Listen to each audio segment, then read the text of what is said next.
اگر خزانہ خالی ہی تھا تو پھر عمران خان تنخواہ دار طبقے کے ٹیکس میں ظالمانہ اضافہ آخر کیوں نہیں کر رہے تھے؟ اگر خزانہ خالی ہی تھا تو پھر عمران خان لوگوں کو 10 لاکھ تک مفت علاج اور ہیلتھ کارڈ کیسے دے رہے تھے؟ سوال تو ہوگا کہ اگر خزانہ خالی تھا تو پھر عمران خان کامیاب جوان اور کامیاب پاکستان جیسے پروگرام آخر کیسے چلا رہے تھے؟ اگر خزانہ خالی تھا تو انہوں نے کرونا کے دوران غریب ترین لوگوں میں 1200 ارب روپے کہاں سے تقسیم کیے؟ اگر خزانہ خالی ہی تھا تو وہ غربت کے خاتمے کے لیے عالمی تعریف یافتہ احساس پروگرام کیسے چلا رہے تھے؟ اگر خزانہ خالی ہی تھا تو پھر 3 بڑے ڈیم کیسے بن رہے تھے؟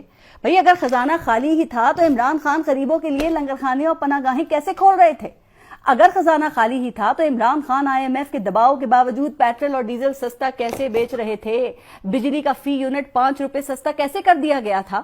اگر خزانہ خالی ہی تھا تو پھر کم آمدنی والوں کے لیے سستے گھر آخر کیسے بن رہے تھے؟ اگر خزانہ خالی ہی تھا تو قرضے کیسے اتار رہے تھے؟ یہ سب کچھ میں نہیں کہہ رہی بلکہ اسی حکومت کی طرف سے جاری کیے گئے اقتصادی سروے کے اعداد و شمار کہہ رہی ہیں۔ اسی حکومت نے ہمیں بتایا ہے کہ عمران خان کے دور میں بڑی صنعتیں خوب ترقی کر رہی تھیں اور اسی ترقی کو دیکھ کر ہی اس حکومت نے ان پر سپر ٹیکس لگایا ہے۔